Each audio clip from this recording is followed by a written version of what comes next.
શિવભક્ત, આજે આપણે વાત કરીએ ભગવાન શિવજીની શિવલિંગની પૂજાની, આદ્રા નક્ષત્રમાં શિવલિંગની પૂજાની.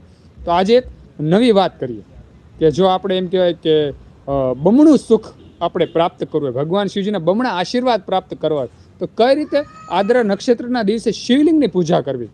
શિવભક્ત, આજે મને ખૂબ સુંદર વિચાર આવ્યો કે આપણે શિવલિંગની પૂજા કરીએ તો ખૂબ સારું જ કહેવાય, ભગવાન મહાદેવને ગમે. પણ એવા સ્થાને આપણે શિવલિંગની પૂજા કરીએ જેથી આપણને બમણો લાભ મળે, બમણી ઉર્જા પ્રાપ્ત થાય. તો તેવું સ્થાન કયું છે? બિલ્વપત્રનું વૃક્ષ. બિલ્વપત્ર વગર તો એમ કે શિવ પૂજા અધૂરી છે.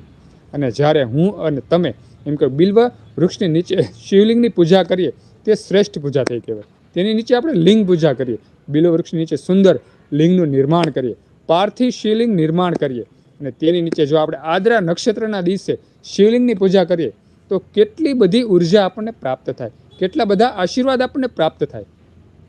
એમ કે બિલ્વ વૃક્ષ તો સાક્ષાત ભગવાન શિવનું રૂપ છે, સર્વ દેવતાઓ સમાયેલા છે.